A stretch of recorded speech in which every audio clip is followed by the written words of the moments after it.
el principal factor de la violencia no es que carecemos de herramientas jurídicas para, para castigar o para resolver estos conflictos. Ese no es el factor de la violencia.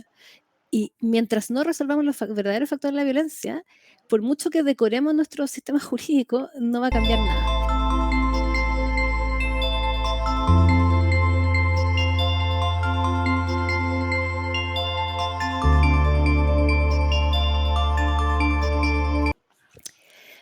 Bueno, la nueva norma incorpora lo que algunos han llamado el suicidio femicida, lo que se ha llamado el suicidio femicida, que busca supuestamente, porque esto ya depende de la opinión que uno tenga, pero lo que la norma buscaba era llenar un supuesto vacío que había en la legislación eh, respecto de una situación en la que, producto de un contexto de violencia de género, eh, una mujer es llevada a quitarse su propia vida.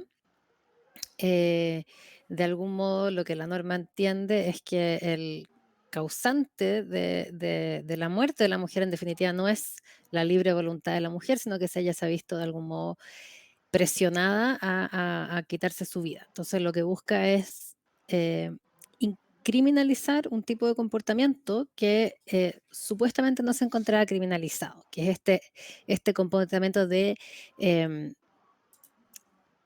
causar el suicidio de alguien. Em, el tema es que como es un comportamiento eh, que no es del todo posible en términos conceptuales, ¿no? Si es que hay alguien que es plenamente libre y se suicida, para que sea realmente un suicidio, tiene que ser un comportamiento libre de quien pone término a su propia vida. Por lo tanto, no puede ser causado por un tercero, porque si es causado por un tercero, deja de ser propiamente un suicidio, pasa a ser un homicidio. Eh, entonces, es una figura que plantea muchos problemas en términos de cuál es el vacío que verdaderamente viene a llenar. Entonces, lo que viene a regular es este comportamiento, que es un comportamiento de difícil comprensión, diría yo, o sea, que viene a llenar un supuesto vacío, pero creando una forma de comportamiento punitivo que es difícil de dilucidar exactamente cuál es la conducta prohibida. Entonces, es difícil decir que viene a llenar un vacío, porque como la conducta prohibida es difícil de comprender, no es claro cuál es realmente lo que se está regulando. Eh, Pareciera ser que lo que se quiere regular es el comportamiento de inducir a alguien a causar su propia muerte. Que no queda del todo claro en la regulación, pero que además es algo que es muy difícil de regular jurídico-penalmente, por lo que el suicidio es, y porque también podríamos estar frente a otro tipo de comportamiento más grave que el que aquí se está regulando. Pero lo dejo ahí.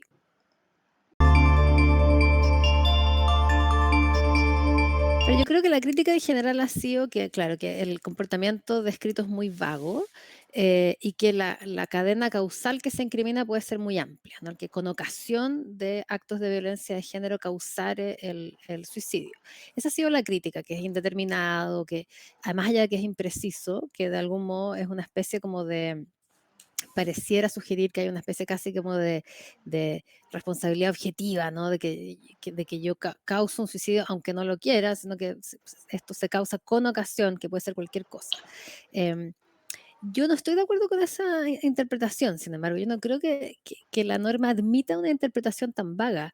Eh, Más bien, creo que interpretar correctamente la norma nos obliga a llegar a un comportamiento bastante preciso y muy difícil de realizar, que es causar el suicidio de una persona, porque si uno se toma en serio lo que la norma dice, más allá de que la norma no describa a través de qué comportamiento se causa y que eso de algún modo desafía el principio de legalidad en el derecho penal, de que el comportamiento esté claramente descrito, uno podría decir, bueno, se trata de un delito de resultado, como el delito de homicidio, donde lo que se describe más bien es un resultado, entonces no importa que no esté tan plenamente descrito el comportamiento. El problema es que aquello que se causa es de difícil comprensión, porque la idea de que alguien cause el suicidio de otra persona es difícil de comprender. ¿A qué realmente se refiere eso? Entonces, obviamente lo que se está refiriendo es que de algún modo haya habido una incidencia en la decisión de alguien de terminar con su propia vida, pero eso no es lo mismo que causar, porque si yo realmente me tomo en serio la idea de causar, entonces eso quiere decir que la víctima no tuvo verdadera agencia en ese hecho. Y si no tuvo verdadera agencia, no es un suicidio y se trataría de un homicidio por autoría inmediata, que debería tener una pena más grave que la que está en esta norma. Entonces, a mí lo que me pasa con la norma es que no entiendo, la única forma de comprenderla es una forma en la que la norma opera como un privilegio respecto del homicidio, porque de lo contrario es incomprensible. O sea, o la norma es demasiado amplia o imposible de comprender en su sentido original, de incidir en el suicidio de otro, o si la, si la entendemos de la única manera plausible, creo yo, es una norma que genera un privilegio respecto del homicidio por autoridad inmediata de una mujer. Entonces la encuentro muy mal diseñada en ese sentido, porque no logra su objeto de regulación eh, y entonces o es un privilegio o es inaplicable, por así decirlo, ¿no?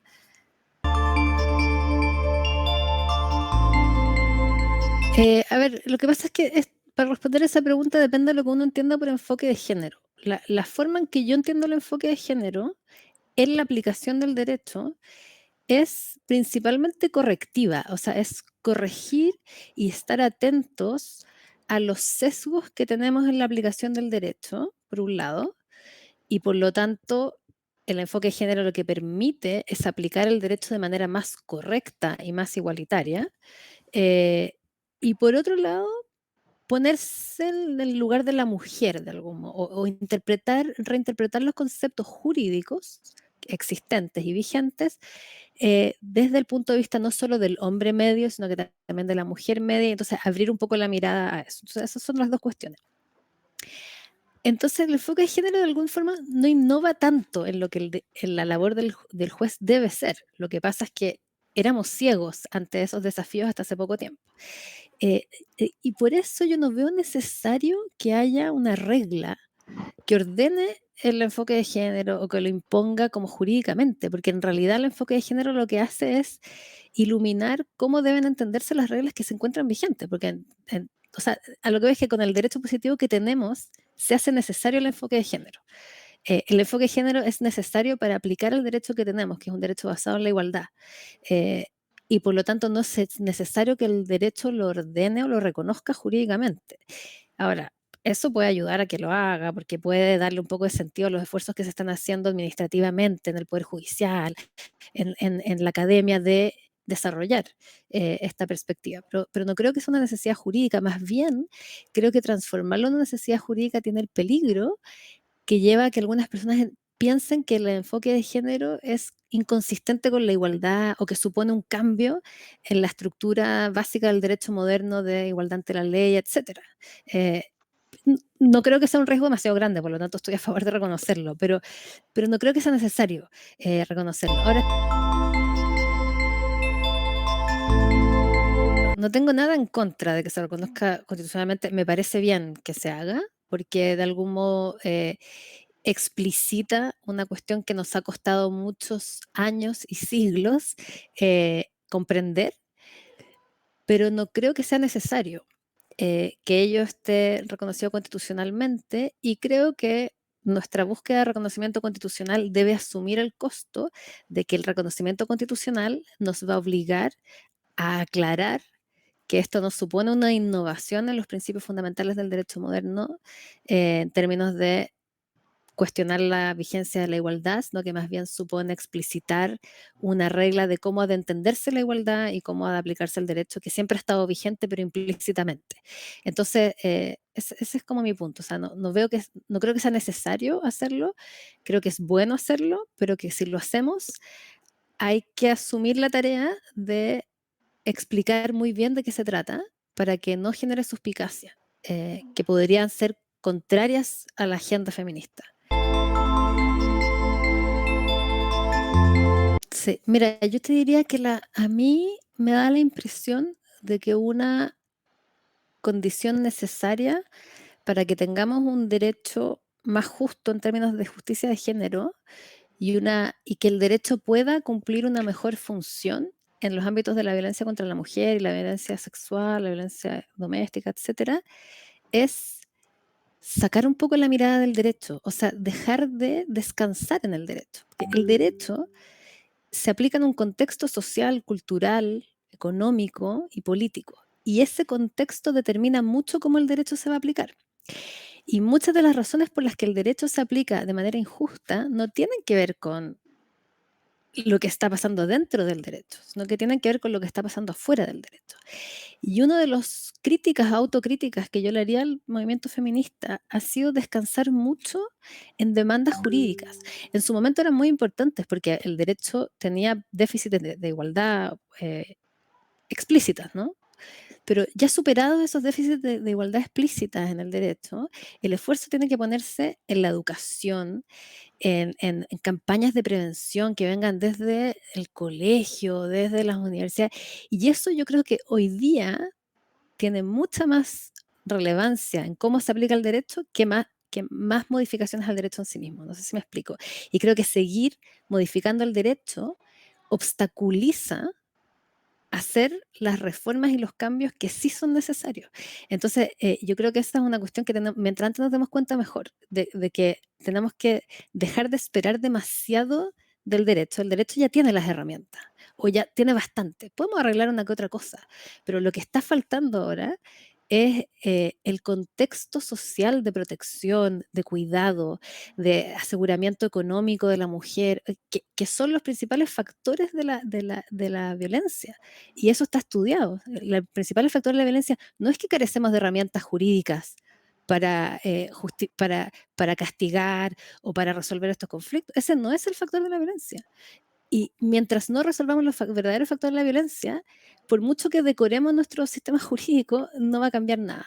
Y yo creo que llegó el momento en que ya paremos de enfocarnos tanto en el diseño jurídico y empecemos a diseñar políticas de intervención que son más eficientes. Ese sería mi... Y eso va a tener un efecto mucho más grande en las decisiones judiciales que lo que podamos hacer en términos de modificación jurídica. Hay algo que hacen las instituciones, un poco para complementar lo que te dije antes, ¿Ya? que se llama algo así como pedagogía institucional, que es una idea que viene, ¿cómo se llama este autor? Este autor francés, de Tocqueville, creo. Que es como la idea que las instituciones sirven para educar. Entonces, una buena razón para tener algo así como un principio de enfoque de género en la Constitución o en algún lugar, o ni siquiera que por qué poner enfoque de género, por ejemplo, la regla de paridad o reglas de justicia de género, que pueden ser más sustantivas, no tiene por qué ser una regla abstracta que diga justicia de género, puede ser la regla de ser cuidado, de derechos contra la violencia, qué sé yo. Es que ayudan en el trabajo de educación cívica, porque la gente la ve, la lee, pues empiezan a enseñar. Entonces, eso sí es importante en las instituciones, que a veces ayudan a desarrollar ese trabajo educativo, tienen una función epistemológica de guiar y enseñar. La confianza que uno pueda tener en que las normas jurídicas van a lograr alcanzar los objetivos de política que buscan alcanzar. Por ejemplo, la norma que regula el femicidio lo hace para prevenir, para castigar, para erradicar violencia de género, ¿no? La finalidad, que se cumpla la finalidad de la ley, por así decirlo. No hay ninguna forma de cumplir con la finalidad de la ley solamente a través de la ley. Y eso es, por así decirlo, la gran estafa del derecho, porque pretender resolver un problema social solamente a través de su regulación jurídica es imposible, es una empresa destinada al fracaso. Y eso todo el mundo lo sabe, sobre todo lo saben los legisladores, que una y otra vez vuelven a dictar normas para prevenir violencia contra la mujer porque no lo han logrado hacer, porque no se hace solamente dictando normas. Las normas son importantes, pero no son suficientes, nunca van a ser suficientes. Y mientras no se hagan aquellas medidas que sí son necesarias, eso no va a ocurrir. Y la ciencia sabe cuáles son esas medidas necesarias. Lo que pasa es que hoy día la ciencia no tiene mucha llegada en el diseño institucional, no tiene mucha llegada en la legislación, porque hay una presión para dictar normas penales que no sirven, que están mal diseñadas, pero que sí expresan repudio frente a un tipo de comportamiento. Entonces, lo que ocurre es que se privilegia el carácter expresivo de la ley, que es mostrar indignación, reproche, que es muy importante, por sobre su carácter útil. Y entonces se genera como una especie de disonancia en la gente, porque la gente quiere las dos cosas. Quiere que se exprese el reproche, pero también quiere que no haya más violencia. Y, y- y el legislador, para poder hacerse cargo de las dos cosas, tiene que sacrificar una un poquito. No puede dar toda la expresividad que la gente quiere si se quiere hacer cargo de la otra demanda que la gente tiene. Entonces, las personas tenemos que empezar a aprender eso, educarnos civilmente, educarnos un poco, de que para alcanzar la prevención necesitamos poner el foco en mecanismos que a veces no son los mecanismos mejores expresivamente. Por ejemplo, si nosotros queremos intervenir, prevenir violencia doméstica, castigar, castigar, castigar puede ser contraproducente. Y eso es una cuestión que la gente lo sabe, la gente que sabe, sabe. Pero tiene un costo político, porque la gente quiere castigar y prevenir. Pero a veces no se pueden hacer las dos cosas al mismo tiempo, porque uno tiene muchas veces que restaurar familias quebradas. No siempre se pueden separar las familias, no siempre quieren. Entonces, si yo castigo a un varón por violencia doméstica, ese varón va a volver a esa relación si es que hay razones para mantener ese vínculo.